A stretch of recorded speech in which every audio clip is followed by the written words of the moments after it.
Assalamualaikum warahmatullahi wabarakatuh. Waalaikumsalam warahmatullahi wabarakatuh. Selamat pagi. Pagi. Bagaimana kabarnya hari ini? Alhamdulillah, luar biasa. Allahu Akbar. Yes. Apakah hari ini ada yang tidak hadir? Tidak ada. Hadir semua. Baik, untuk memulai pembelajaran hari ini kita awali dengan berdoa terlebih dahulu. Berdoa mulai. Berdoa selesai. Oke, agar kita lebih semangat lagi, kita ice breaking ya. Kita menyanyi yang ada di layar. Semuanya berdiri.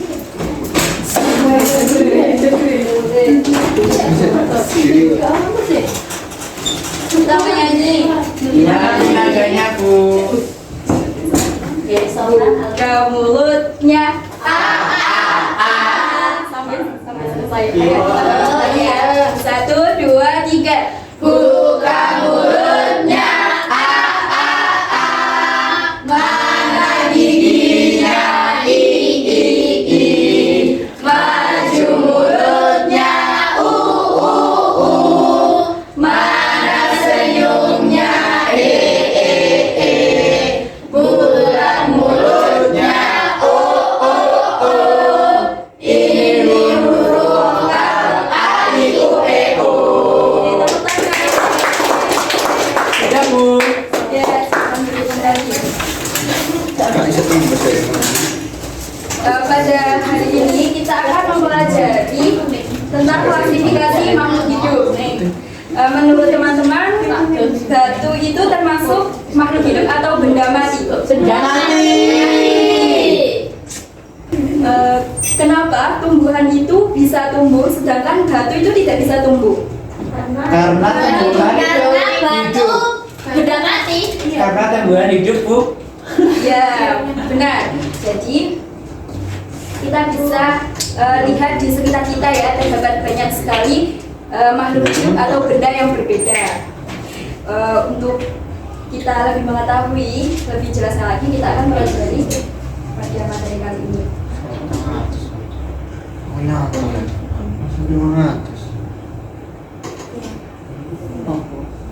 Tujuan pembelajaran hari ini adalah yang pertama, dapat menjelaskan perbedaan antara makhluk hidup dan juga benda mati. Yang kedua, dapat memahami alasan mengapa makhluk hidup itu dikelompokkan. Dan yang ketiga, dapat menyebutkan jenis-jenis atau keanekaragaman makhluk hidup yang ada di bumi.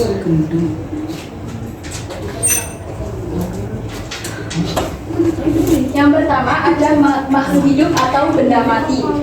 Makhluk hidup itu memiliki ciri-ciri tertentu seperti ciri-cirinya seperti tumbuh, berkembang biak, dapat merespon rangsangan, dapat bernapas, dan juga membutuhkan energi dan memiliki struktur tubuh yang terorganisasi.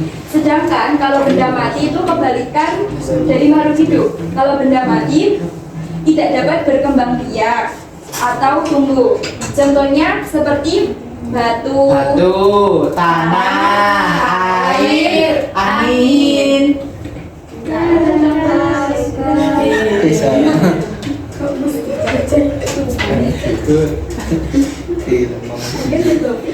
Yang kedua, mengapa sih makhluk hidup itu dikelompokkan? Ada yang bisa menjawab? Mungkin karena berbeda-beda, Bu, jadinya dikelompokkan. Ya, Yang selain itu, mudah. ada lagi.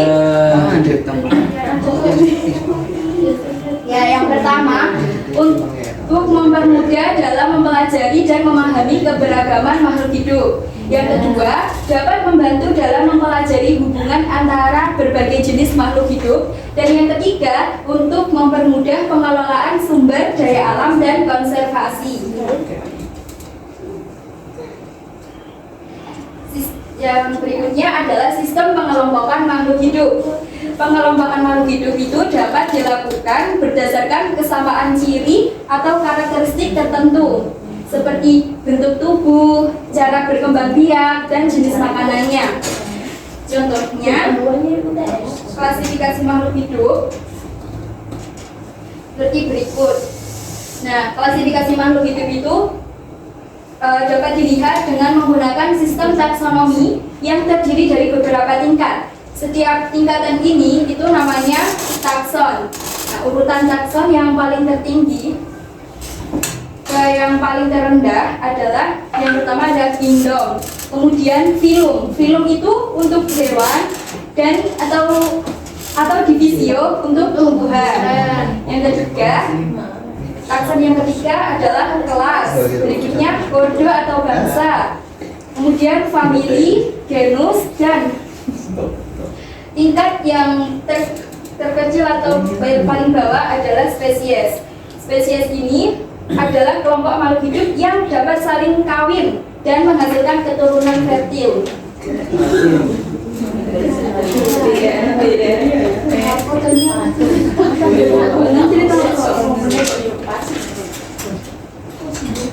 Nah, ini adalah contoh dari klasifikasi harimau asalnya.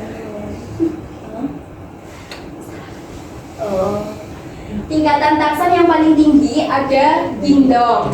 Nah, nama taksonnya adalah animalia. Keterangannya itu animalia itu semua hewan dari serangga sampai dengan hingga manusia.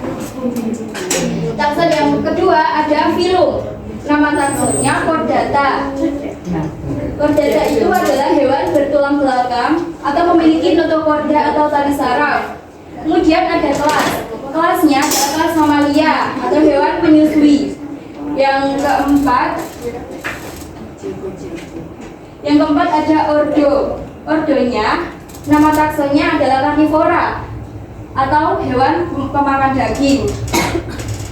Berikutnya ada familia. Familia itu kelompok kucing yang besar dan kecil. Misalnya ada kucing, singa, dan juga macan. Dan yang berikut keenam adalah genus. Genus itu kelompok kucing besar yang bisa mengaum. Apa saja ada yang tahu kucing besar yang bisa mengaum? Harimau. Harimau. Dan yang terakhir ada spesies, yaitu harimau saja, tingkat yang paling spesifik.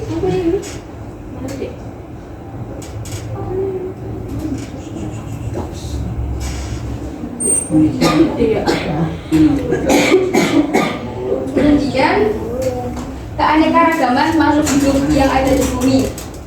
Keanekaragaman makhluk hidup di bumi itu sangat luas, mulai dari organisme mikroskopis seperti bakteri dan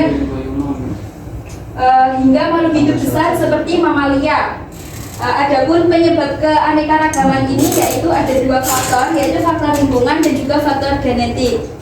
Faktor lingkungan terdiri dari iklim dan habitat, sedangkan faktor genetik seperti mutasi dan juga evolusi.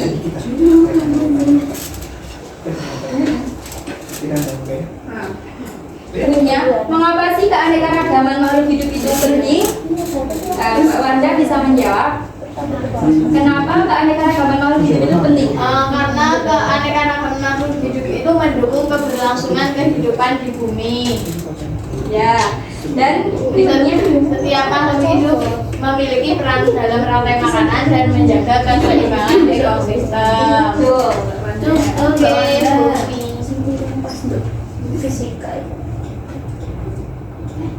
Dari materi yang saya paparkan, apakah ada yang ditanyakan? belum Bu.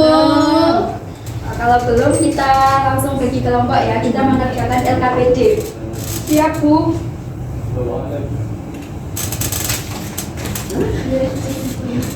Saya bagi menjadi 3 kelompok. Kelompok yang pertama ada dari Mbak Wanda sampai Mbak Najifah. Yang kedua Amel sampai Vanessa, dan yang ketiga dari Rizka sampai Ria.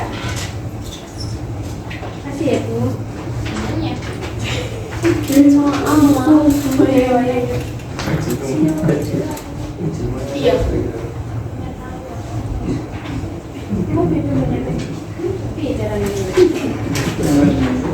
Ini gini Bu.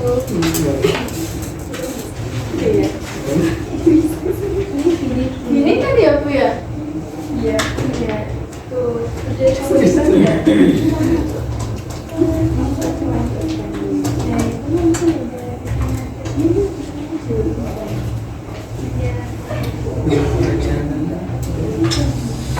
Sudah? Waktu tersisa 10 menit.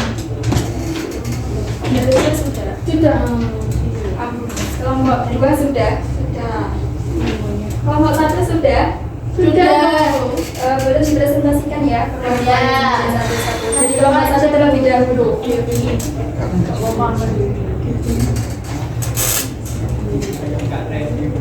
Ayo, siapa? Nandrifa. Kentut.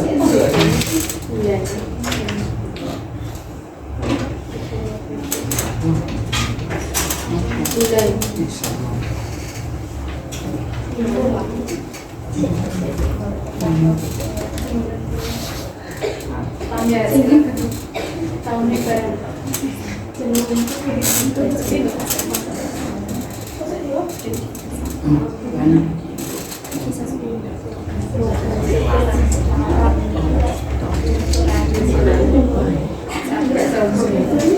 Saya perwakilan dari kelompok 1.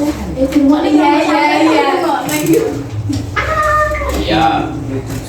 Saya perwakilan dari kelompok 1 ingin menyampaikan dari hasil diskusi kami dengan beranggotakan kelompok saya, Wanda, Azra, Hana, dan juga Dea. Yang pertama ada jamur tiram. Jamur tiram dengan kingdom fungi. Ciri utamanya organisme heterotrof tanpa klorofil, dinding sel dari kitin, berkembang biak dengan spora. Yang kedua ada pohon mangga dengan kingdom plantae. Ciri utamanya tumbuhan berbiji, autotrof atau menghasilkan makanan sendiri melalui fotosintesis, memiliki akar, batang, dan juga daun yang jelas. Yang ketiga ada lumut dengan kingdom plantae juga. Ciri utamanya tumbuhan yang berkembang biak dengan spora, tidak memiliki akar, batang, dan daun sejati, bersifat autotrof.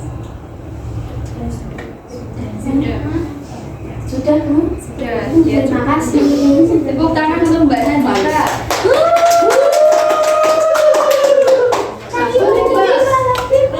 Lanjut ke kelompok 2, Mbak Amel.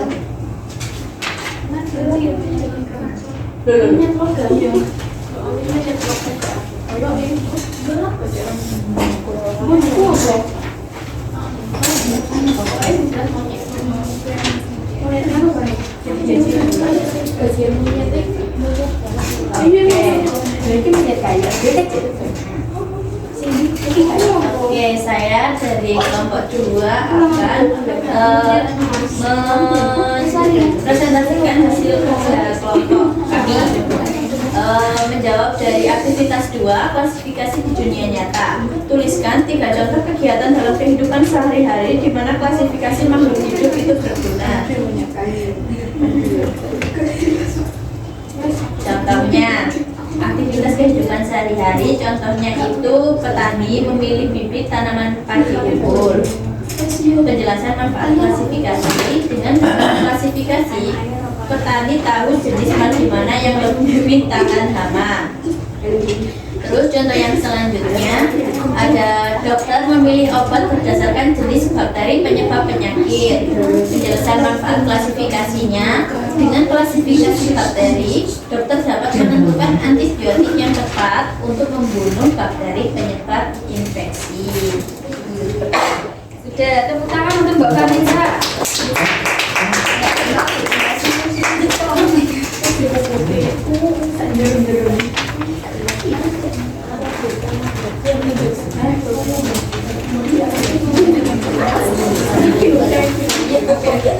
Oke, saya dari kelompok 3 akan menjawab yang aktivitas 2. Aktivitas pertama dulu. Yang pertama itu ada monyet. Kerajaannya itu Animalia. Ciri utamanya mamalia darat, tubuhnya berbulu, memiliki ekor, dan termasuk dalam kelompok primata. Terus yang kedua ada ikan kesut. Dalam kerajaan Animalia, Ciri utama memiliki sirip dan insang untuk bernafas, termasuk kelompok Pisces. Terus dari aktivitas 2 itu ada nelayan. Aktivitas kehidupannya ada nelayan memilih jenis ikan untuk dibudidayakan. Penjelasan manfaat klasifikasinya yaitu dengan klasifikasi ikan, nelayan mengetahui ikan mana yang cepat tumbuh, tahan penyakit, dan cocok untuk dibudidayakan di kolam atau tambak tertentu. Terus yang selanjutnya, aktivitas kehidupannya itu ada peternak memilih jenis hewan ternak unggul. Manfaat klasifikasinya, peternak dapat memilih sapi, ayam, atau kambing yang cepat tumbuh, produktif, dan tahan penyakit untuk usaha ternaknya. Baik, itu jawaban dari kelompok 3. Sudah benar, tepuk tangan untuk